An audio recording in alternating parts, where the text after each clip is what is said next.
इसके बाद मालेगांव ब्लास्ट में एक रिटायर्ड पुलिस अधिकारी के दावे का फैक्ट चेक करेंगे, जिसने आरोप लगाया है कि इस मामले में महाराष्ट्र एटीएस मोहन भागवत को गिरफ्तार करना चाहती थी ताकि भगवा आतंकवाद की थ्योरी को सही साबित किया जा सके। महबूब मुजावर, इसके दावे के बाद एक बड़ी बहस शुरू हो चुकी है कि क्या सरकार इस स्तर तक भी जा सकती थी, इसीलिए इस दावे की जांच करना जरूरी है।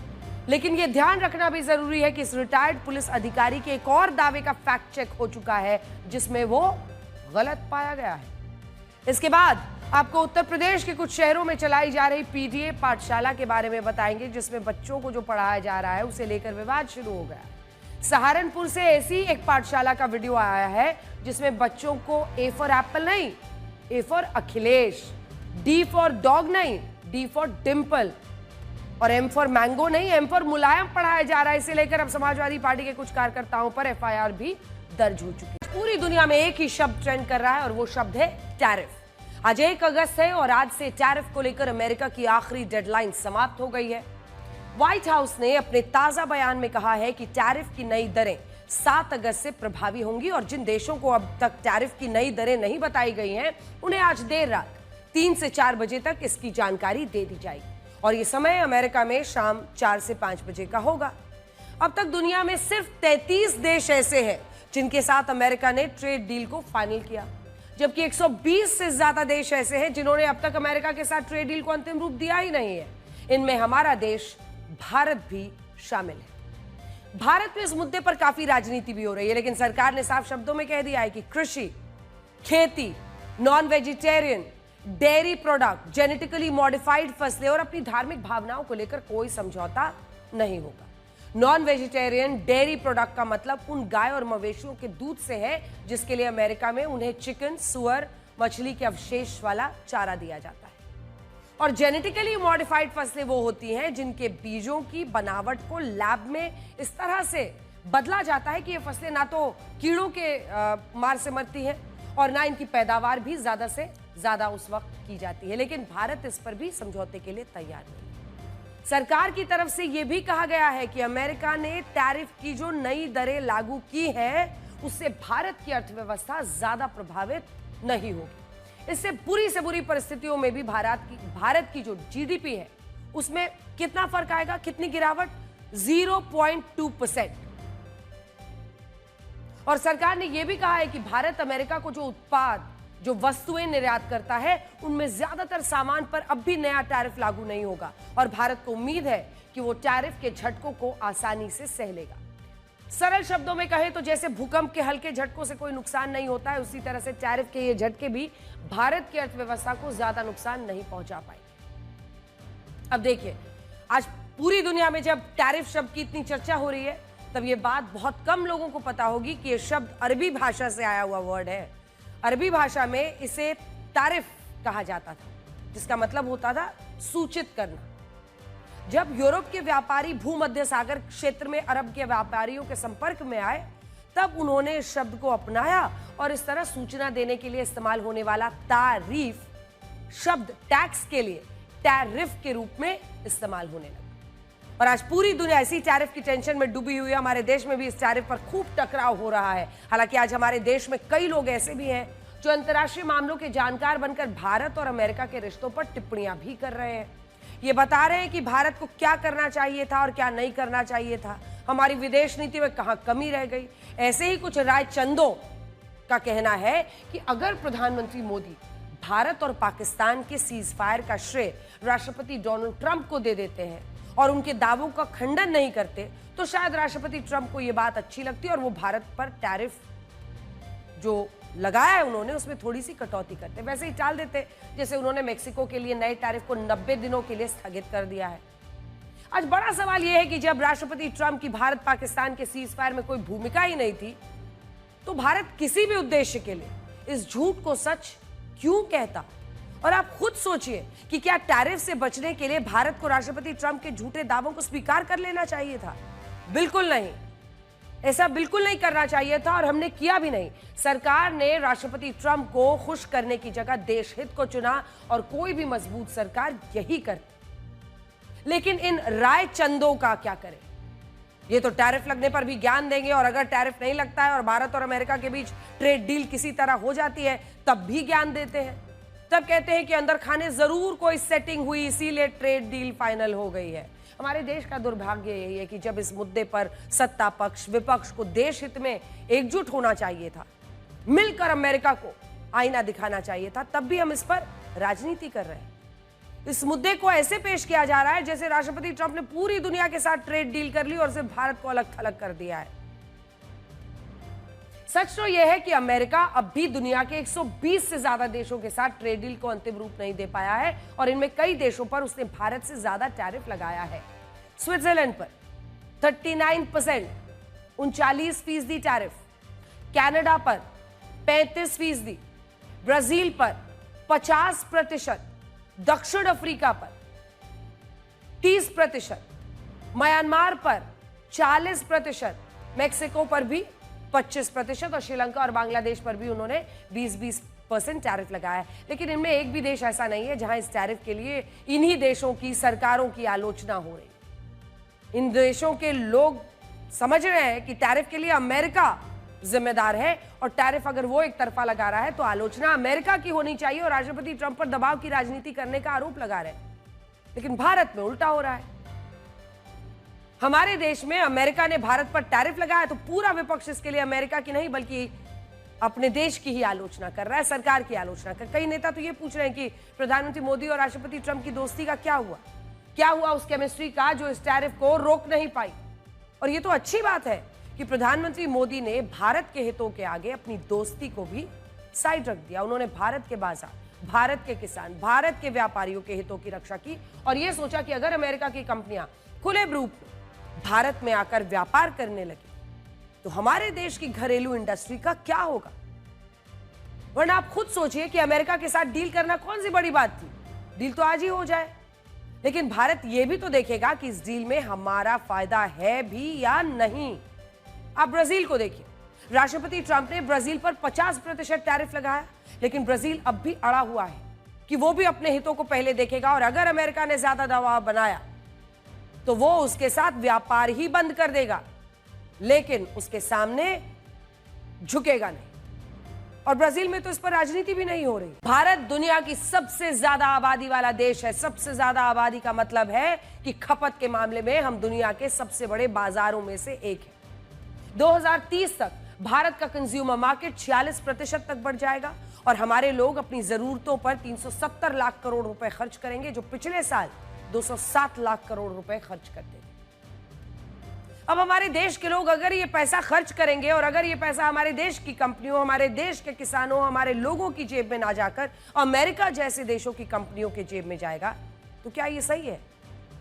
लेकिन अभी अमेरिका वही चाहता है। वो कहता है कि भारत उसकी कंपनियों को कृषि सेक्टर, आप सोचिए, हम अपने किसानों के साथ ऐसी नाइंसाफी कैसे कर सकते हैं? कृषि सेक्टर, डेयरी उद्योग में काम करने के लिए सहमति दे, और उसकी कंपनियां बिना किसी रोक टोक के भारत में व्यापार करें, लेकिन सरकार इसके लिए तैयार नहीं।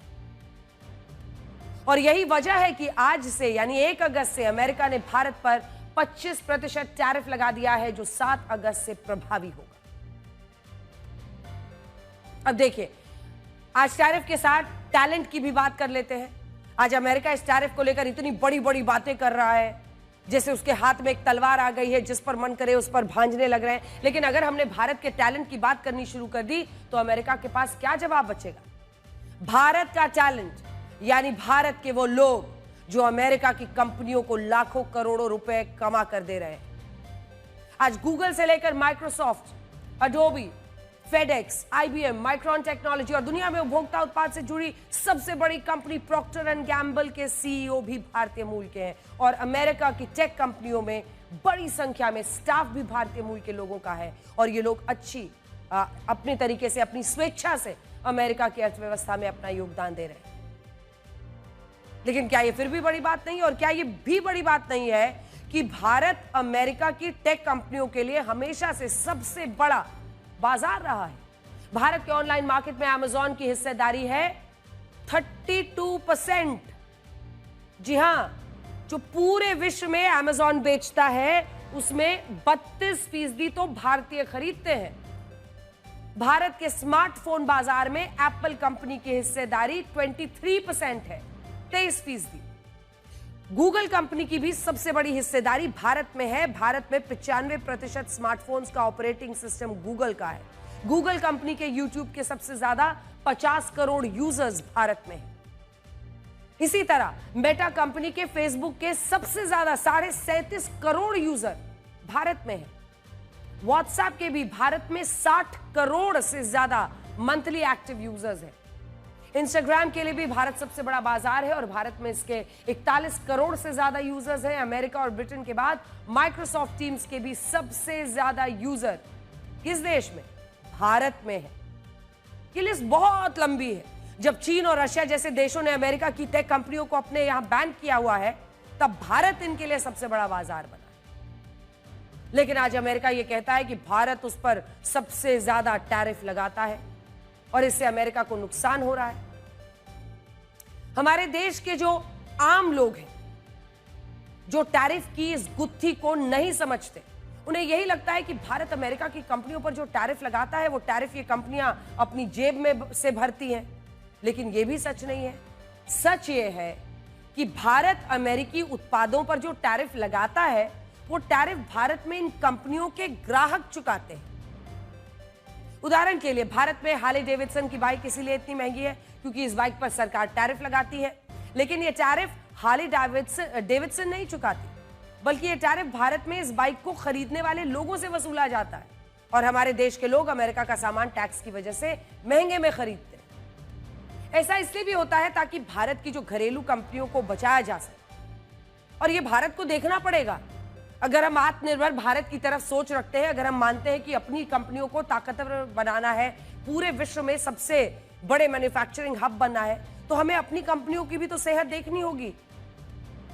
अगर हार्ले डेविडसन सस्ते में मिलने लगा तो हमारी जो देसी कंपनियां भी बाइक बना रही हैं, उनका क्या होगा? जो कंपनी भारत में रहकर अपनी बाइकें बना रही हैं, इससे हमारे देश के लोगों को रोजगार दे रही हैं, यहाँ की अर्थव्यवस्था को मजबूत कर रही हैं, क्या हम अपने यहाँ की उस कंपनी को फायदा देंगे या फिर हम अमेरिका की कंपनी को फायदा देंगे, जिससे हमारी अर्थव्यवस्था को कुछ हासिल ही नहीं होता? अमेरिका ने पाकिस्तान पर 19% का टैरिफ लगाने का ऐलान किया है। यह भारत पर लगाए गए 25% के टैरिफ से कम है। ये बात सही है कि अमेरिका और पाकिस्तान के बीच ज्यादा व्यापार नहीं होता। अमेरिका के व्यापार में पाकिस्तान की हिस्सेदारी 0.1% है। लेकिन फिर भी आज भी अमेरिका और पाकिस्तान के बीच जो ट्रेड डील हुई है, उसका कोई बहुत ज्यादा फायदा नहीं होगा, लेकिन फिर भी ये डील मायने रखती है। और इसीलिए मायने रखती है क्योंकि अमेरिका में सरकार किसी भी पार्टी की रहे, पाकिस्तान के लिए उसका प्रेम हर बार जग जाहिर हो ही जाता है। और ये देखिए, जो गुलाब एक दूसरे को दिया जा रहा है, ऐसा नहीं है कि इन दोनों देशों की ये मोहब्बत असली है। ये मोहब्बत फायदे के लिए की गई है और इसकी शुरुआत भारत की आजादी के बाद से ही हो गई थी। ये बात हमेशा याद रखिएगा कि बड़े बड़े इतिहासकारों ने कहा है, बड़े बड़े जियोपॉलिटिकल स्ट्रेटेजिस्ट ने कहा है कि अमेरिका का दोस्त होना तो अमेरिका का दुश्मन होना फिर भी ठीक है, लेकिन दोस्त होना सबसे खतरनाक है। और उसी राह पर पाकिस्तान निकल चुका। अमेरिका की पाकिस्तान में दिलचस्पी तब और बढ़ी जब उसके पड़ोसी देश अफगानिस्तान में सोवियत संघ की सेनाएं आई। अमेरिका क्या चाहता था? पाकिस्तान के बगल अफगानिस्तान में रूस की एंट्री हो चुकी थी। अमेरिका चाहता था कि इस क्षेत्र में और खास मुस्लिम देशों में कम्युनिज्म के विस्तार को रोका जाए, वो कम्युनिज्म जो रूस का था। और इसके लिए अमेरिका और पाकिस्तान फिर से करीब आए। उस जमाने में सिर्फ अफगानिस्तान से सोवियत संघ की सेनाओं को खदेड़ने के लिए अमेरिका ने पाकिस्तान के मुजाहिदीन की मदद की। और ये ऑन रिकॉर्ड पाकिस्तान के अनेकों प्रधानमंत्रियों और राष्ट्रपतियों ने कहा है। वही मुजाहिदीन जिनसे तालिबान निकला, लश्कर निकला, जैश निकला, हरकतुल मुजाहिदीन जैसे आतंकवादी संगठन निकले, जिन्होंने भारत को अपनी नफरत का निशाना बनाया। लेकिन अमेरिका ने तो कभी इसके बारे में सोचा ही नहीं। 9/11 के हमले से पहले तक अमेरिका आतंकवाद को मानता तक नहीं था। उसे यह लगता था कि कश्मीर में कानून व्यवस्था की समस्या है, ह्यूमन राइट्स का मामला है। इसी वजह से अमेरिका ने अफगानिस्तान में सोवियत संघ को कमजोर करने के लिए पाकिस्तान का रणनीतिक फायदा उठाया, आतंकी बनवाए और उसकी सेना को आज के हिसाब से 2,80,000 करोड़ रुपए दिए। और पाकिस्तान ने भी इनमें से बहुत सारा पैसा आतंकवाद पर बहा दिया। व्हाइट हाउस के एक प्रवक्ता ने आज मीडिया को यह बताया कि राष्ट्रपति ट्रंप अब एक कुल 6 युद्ध और सैन्य संघर्ष रुकवा चुके हैं, जिनमें Israel Iran, Bharat Pakistan, Thailand Cambodia, Rwanda Congo, Serbia Kosovo और इजिप्ट और इथियोपिया का सैन्य संघर्ष शामिल है। और इस लिहाज से अब तो राष्ट्रपति ट्रंप को नोबेल पुरस्कार मिल ही जाना चाहिए। देखिए, आपने सुनी इनकी बात को, ये व्हाइट हाउस की तरफ से नोबेल प्राइज का खुलकर ट्रंप के लिए दावा कर रही हैं। अंग्रेजी का एक शब्द है ऑब्सेशन, जिसका मतलब होता है किसी चीज का जुनून या किसी चीज को पाने के लिए उसके पीछे बुरी तरह से लग जाना। और अब ये नोबेल शांति पुरस्कार भी राष्ट्रपति ट्रंप के लिए एक ऑब्सेशन बन गया है। लेकिन अब मैं आपको कुछ ऐसी चीज दिखाती हूं जिससे आप ये समझेंगे कि इस पुरस्कार के लिए राष्ट्रपति ट्रंप का जुनून बढ़ रहा है, लेकिन अमेरिका में उनकी लोकप्रियता बहुत तेजी से नीचे गिर रही है। आइए आपको बड़े स्क्रीन पर लेकर चलते हैं 6 महीने पहले। जी हाँ, ये बहुत पुरानी बात नहीं है।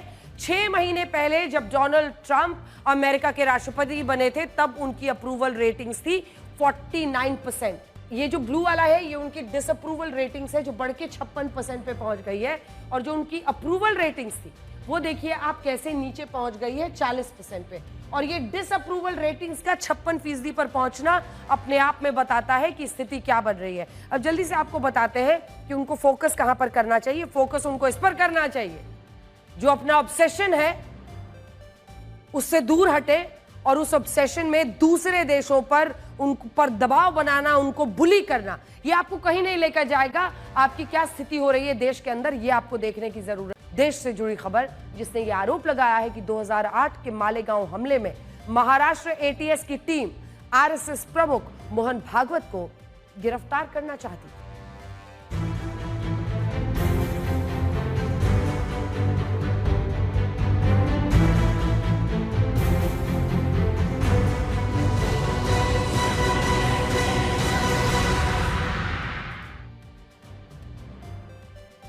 दिखाते हैं ये दावा महाराष्ट्र पुलिस के रिटायर्ड असिस्टेंट इंस्पेक्टर महबूब मुजावर ने किया है। इस दावे की वजह से आज दिन भर सनसनी रही। उनका कहना है कि 29 सितंबर 2008 को जब मालेगांव में बम विस्फोट हुआ, उस वक्त इस मामले की जांच वरिष्ठ पुलिस अधिकारी परमवीर सिंह को सौंपी गई थी। और खुद परमवीर सिंह ये चाहते थे कि इस हमले में साध्वी प्रज्ञा और कर्नल पुरोहित के साथ आरएसएस प्रमुख मोहन भागवत को भी गिरफ्तार किया जाए। इसके पीछे एटीएस और सरकार की मंशा थी भगवा आतंकवाद की थ्योरी को सही साबित करना और इस हमले के लिए आरएसएस को दोषी साबित करना। सबसे पहले आप उनका ये पूरा बयान एक बार सुनिए। आदेश दिया गया था, वो परमवीर सिंह और उनके ऊपर के अधिकारी ने मेरे को आदेश देके बुला के लेके कहा गया था कि ये लोगों को पकड़ के लाओ।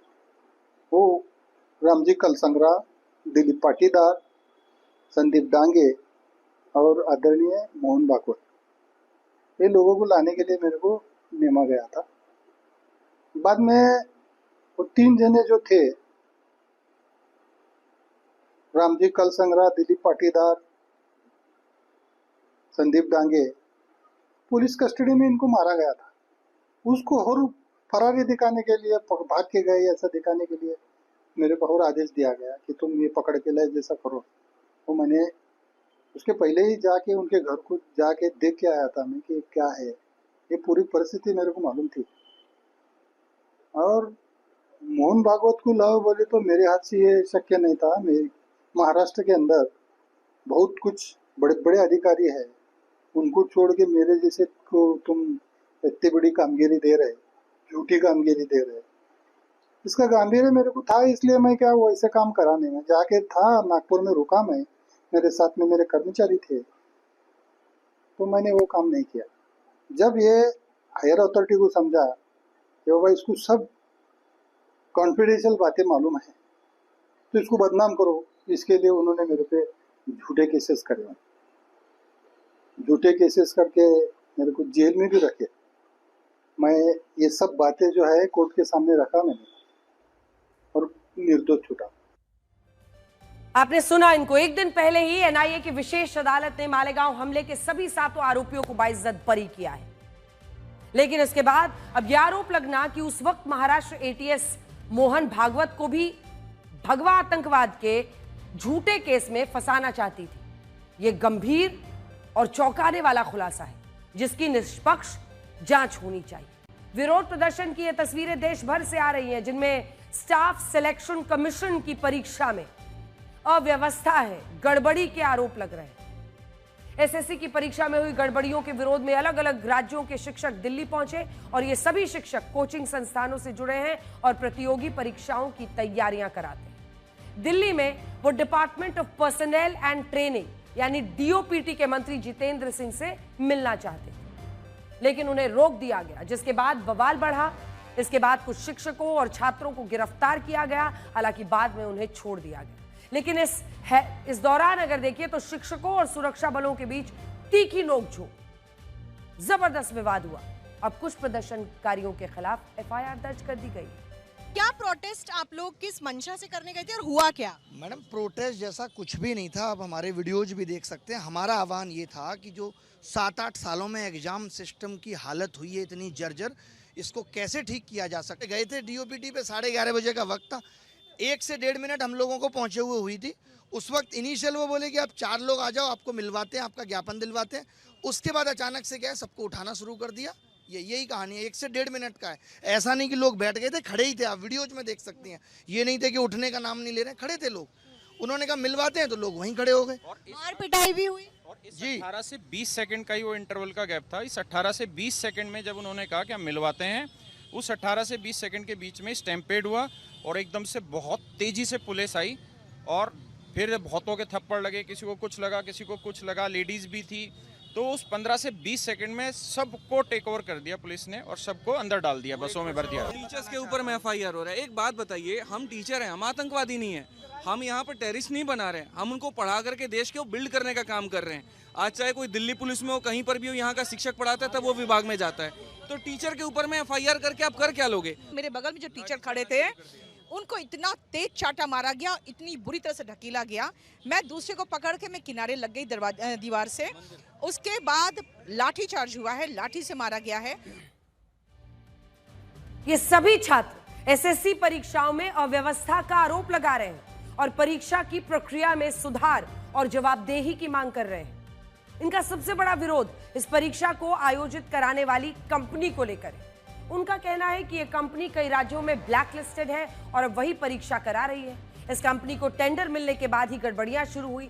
छात्रों का कहना है कि परीक्षा केंद्र खराब है, वहां छात्रों के लिए सही व्यवस्था नहीं है, इंफ्रास्ट्रक्चर की कमी है।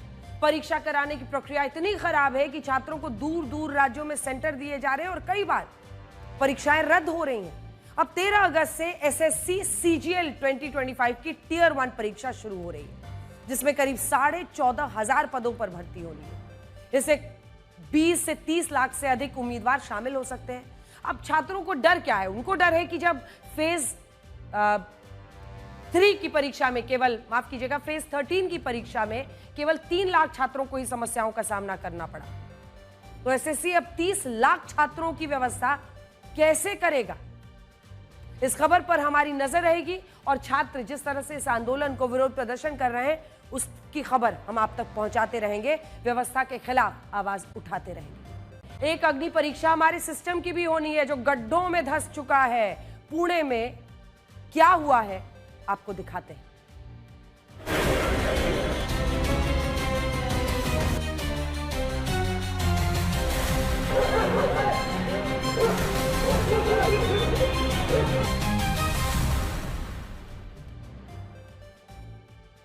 पुणे में एक 61 वर्षीय व्यक्ति सड़क किनारे बने गड्ढे की वजह से मारे गए। वो अपनी स्कूटी से जा रहे थे और अचानक उनकी स्कूटी सड़क किनारे बने गड्ढे की वजह से फिसल गई और वो पास से गुजर रही एक गाड़ी के नीचे आ गए। दिल दहला देने वाली ये तस्वीर है इस हादसे का। ये सीसीटीवी वीडियो पास के ही एक होटल के कैमरे में कैद हुआ। इसमें साफ दिख रहा है कि स्कूटी सवार जगन्नाथ काशीनाथ काले गड्ढे की वजह से फिसलकर गाड़ी के नीचे आ गए। यह गड्ढा सड़क बनाने वालों की लापरवाही का नतीजा है, जिसमें उन्होंने फुटपाथ और सड़क के बीच खाली जगह छोड़ दी है। फुटपाथ को पेवर ब्लॉक से बने फुटपाथ और बगल में सीमेंटेड सड़क के बीच जगह छोड़ दी गई। सड़क बनाने वालों की इस लापरवाही की वजह से हर वाहन चालक को दुर्घटना का खतरा रहता है। ये स्थिति पिछले कई महीनों से बनी हुई है, बावजूद इसके इन गड्ढों को भरा नहीं गया है।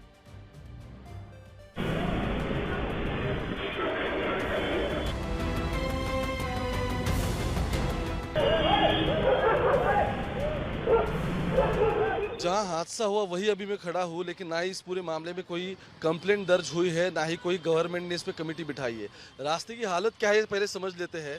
पेवर ब्लॉक्स यहां बिठाए गए हैं, पेवर ब्लॉक्स, और रास्ता जो कंक्रीट का रोड है इसमें ये गैप तैयार हो गई है। इससे पहले जिस कॉन्ट्रैक्टर ने काम किया था वो पेवर ब्लॉक्स नीचे दब गए हैं पूरे, तो यहाँ लेवलिंग का जो काम है ये लेवल दोनों का पूरा अलग हो चुका है। एग्जैक्टली यहीं पे जब जगन्नाथ क्रॉस कर रहे थे तब यहीं से उनके बाइक इम्बैलेंस हो गई और जो पीछे से कार आ रही थी उसके नीचे वो चली गई। लोग उन्हें अस्पताल लेके गए, लेकिन तब तक उनकी जान जा चुकी थी। आगे आके आपको समझेगा ये पेवर ब्लॉक्स का काम भी आधा अधूरा छोड़ दिया गया है। ना ही यहाँ कोई बैरिकेड लगाया गया है, एक खाली यहाँ बस ये ड्रम को रखा गया है ताकि लोग इसे क्रॉस ना करें।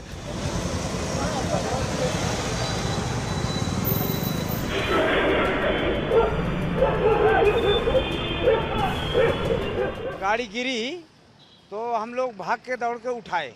हाँ, लेकिन क्या आपने देखा था कि वो कैसे गिरी? क्योंकि सीसीटीवी में तो आपके इधर फंस के गिरी, चक्के में पलटी हो गई गाड़ी। इधर गड्ढे में चक्का फंस गया उनका, वो पलटी हुई। उधर से गाड़ी आई, उनके सिर पे चढ़ी और निकल, गाड़ी रुक गई। फिर कार जो थी फिर रुकी। हाँ, कार रुकी। हाँ, तो फिर उन्हें अस्पताल वगैरह कैसे लेके गए? अस्पताल हम लोग ऑटो से लेके गए। ऑटो से लेके गए।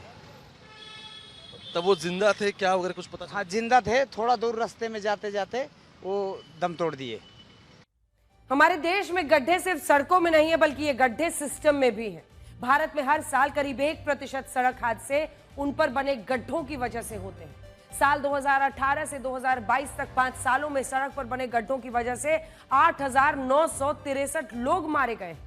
इनमें साल 2021 में ही 3,625 हादसे हुए, जिसमें 1,481 लोग, और उसके अगले साल 2022 में 4,446 हादसे हुए, जिसमें 1,856 लोग मारे गए। हम और आप ये जानते हैं कि सड़क पर गड्ढे कितना बड़ा खतरा होते हैं, लेकिन शायद सड़क बनाने वाले ठेकेदार और बड़ी बड़ी कंपनियां इस पर ध्यान नहीं देती हैं। क्यों? पैसा। इसके अलावा हम आपको कुछ और भी बताना चाहते हैं। सीसीटीवी फुटेज में साफ दिख रहा है कि पीड़ित बुजुर्ग रेनकोट पहनकर स्कूटी चला रहे हैं और उन्होंने हेलमेट नहीं पहना था। हम आपको बताना चाहते हैं कि 2 व्हीलर हादसों में मारे गए लोगों में उनकी संख्या ज्यादा होती है जो बिना हेलमेट के वाहन चलाते हैं। अब आप खुद सोचिए, इस हादसे में एक बुजुर्ग की मौत का जिम्मेदार कौन है?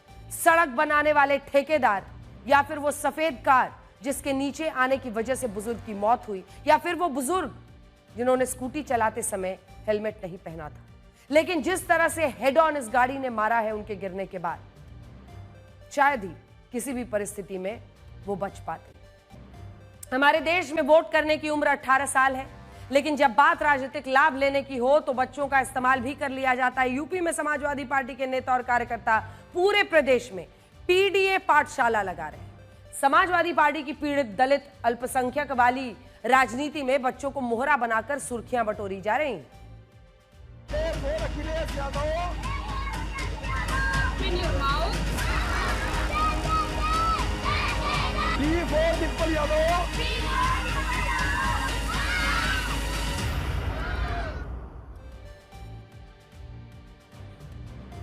सहारनपुर में समाजवादी पार्टी के अति उत्साहित कार्यकर्ता ने प्राइमरी स्कूलों के बच्चों को इकट्ठा करके उन्हें A for Akhilesh, D for Dimple, M for Mulayam Singh Yadav पढ़ाना शुरू कर दिया। आप ये सोचिए कि समाजवादी पार्टी के कार्यकर्ता मासूम बच्चों के दिमाग में किस तरह का ज्ञान भर रहे हैं। A for Akhilesh Yadav, B for Baba doctor Bhimrao Ambedkar, C for Chaudhary Charan Singh,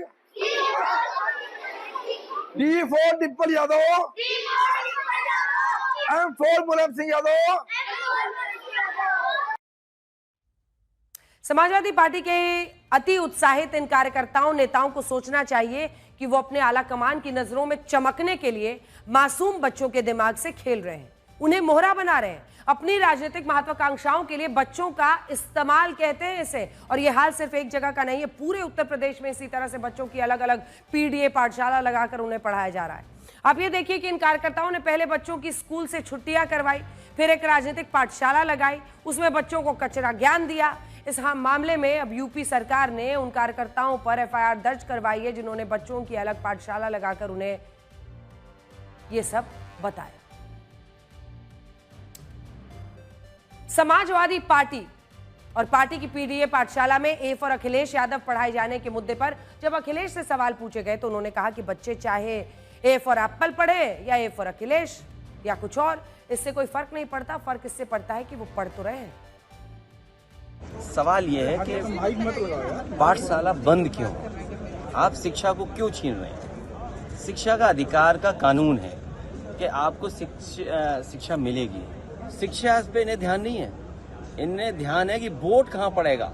ये तमाम स्कूल वो बंद किए जहाँ पर बूथ बनते थे और समाजवादी पार्टी जीतती थी। ये पॉलिटिकल डिसीजन है, इसमें सब पीडीए के लोगों के साथ भेदभाव हो रहा है, इसीलिए पीडीए पाठशाला चल रही है। मैं बधाई देना चाहता हूँ जो भी कार्यकर्ता हैं, कम से कम ए फॉर सीख तो रहे हैं कुछ। ए फॉर एप्पल पढ़ाएं, ए फॉर एरोप्लेन पढ़ें, ए फॉर किसी नाम पढ़ें, आर फॉर रमन पढ़ें, तो उससे क्या फर्क पड़ता है? समाजवादी पार्टी ने राजनीतिक लाभ के लिए पीडीए पाठशाला चलाई और इसके पीछे एक खास वजह है। दरअसल समाजवादी पार्टी की पीडीए पाठशालाएं यूपी सरकार के एक फैसले के विरोध में था। यूपी सरकार ने हाल ही में प्राइमरी स्कूल्स के मर्जर का फैसला लिया था। उत्तर प्रदेश में 1,32,000 प्राथमिक और उच्च प्राथमिक स्कूल्स हैं। इन स्कूलों में करीब 1,58,00,000 बच्चे पढ़ते हैं। 16 जून को उत्तर प्रदेश बेसिक शिक्षा विभाग ने फैसला लिया कि करीब 10,000 प्राथमिक और उच्च प्राथमिक स्कूलों को मर्ज कर दिया जाए। तब यह तय किया गया कि बच्चों की संख्या के आधार पर छोटे स्कूलों को पास के बड़े स्कूलों में मर्ज कर दिया जाएगा। माना गया कि इस फैसले से शिक्षा की गुणवत्ता में सुधार होगा, संसाधनों का सही इस्तेमाल होगा। समाजवादी पार्टी का आरोप था कि राज्य सरकार के इस फैसले से प्राथमिक शिक्षा पर असर पड़ेगा, कई बच्चे स्कूली शिक्षा नहीं पा पाएंगे। इसीलिए समाजवादी पार्टी ने पीडीए पाठशाला लगाकर राज्य सरकार के फैसले का विरोध जताया था। हालांकि कल ही यूपी सरकार ने इस फैसले में कुछ बदलाव किए, जिसके तहत जिन स्कूलों में 50 से ज्यादा छात्र होंगे उनको मर्ज नहीं किया जाएगा। 50 स्टूडेंट्स अगर है तो मर्ज नहीं होगा, या फिर ऐसे स्कूलों को मर्ज नहीं किया जाएगा, नहीं मिलाया जाएगा जिनके बीच की दूरी 1 किलोमीटर से ज्यादा होगी, क्योंकि ऐसा होने पर बच्चों को स्कूल आने में दिक्कत होगी। इसके अलावा ऐसे स्कूल जिनके बीच नदी, रेलवे लाइन या कोई हाईवे होगा, उन स्कूलों को भी मर्ज नहीं किया जाएगा। सरकार ने यह भी साफ कर दिया है कि स्कूलों के मर्जर से शिक्षकों के पदों का कोई भी लेना देना नहीं है, उनमें कोई कटौती नहीं होगी और जरूरत पड़ने पर नए शिक्षकों की नियुक्ति भी होगी। सरकार ने यह भी बताया है कि स्कूलों की जो इमारतें मर्जर के बाद खाली होंगी उनमें आंगनवाड़ी केंद्र खोले जाएंगे। स्कूलों के मर्जर को लेकर यह अपडेट आने के बावजूद समाजवादी पार्टी ने पीडीए पाठशाला खोलकर राजनीतिक लाभ लेने की तो कोशिश की ही, लेकिन इसी के साथ सब पूछ रहे हैं कि पूरे विश्व में ए फॉर एप्पल पढ़ाया जाता है, ए फॉर अखिलेश कैसे होगा? ये मैं इससे अचंभित नहीं हूं, क्योंकि समाजवादी पार्टी की कार्य पद्धति बहुत पहले से रही है। वो चाहे सरकारी पदों पे एक ही जाति के लोगों को भरना हो, चाहे अपने नाम को आगे बढ़ाने के लिए लैपटॉप पे चित्र लगाना हो, ऐसी गतिविधियां समाजवादी पार्टी की हमेशा से रही हैं। आज जनता बहुत जागरूक है, आज बच्चे भी बहुत जागरूक हैं। इस तरह की गतिविधियां सरकारी जगहों पे हुई हैं, उस पर तो हम रोक लगा ही देंगे, लेकिन मुझे विश्वास है जो भी इसको सुनता है वो समझता है कि ये लोकतांत्रिक भाव नहीं है। कौन किसका नाम का प्रयोग करता है ये महत्वपूर्ण नहीं है, नाम से ज्यादा काम महत्वपूर्ण है। वैसे एक सच ये भी है कि सरकारी स्कूलों में बच्चों की संख्या लगातार कम हुई है, प्राइवेट स्कूल्स में बच्चों की संख्या बढ़ी है और इसका कारण आज तक सरकार खोज नहीं पाई। इस वक्त यूपी के कुल स्कूलों में भी करीब 54% स्कूल सरकारी है, करीब 38% स्कूल प्राइवेट सेक्टर के हाथों में। इन 54% सरकारी स्कूलों में राज्य के केवल 38% बच्चे पढ़ते हैं और वहीं प्राइवेट स्कूलों में आप देखिए 37% जो प्राइवेट स्कूल्स हैं वहां 47% छात्र पढ़ते हैं। मतलब यह है कि सरकारी स्कूल ज्यादा है और प्राइवेट स्कूल्स कम। बावजूद इसके यूपी में रहने वाले माँ बाप अपने बच्चों को प्राइवेट स्कूल में ही भेजना चाहते हैं, सरकारी स्कूल में नहीं। राज्य सरकार को इस विषय में भी सोचना चाहिए कि आखिर ऐसा क्यों हो रहा है।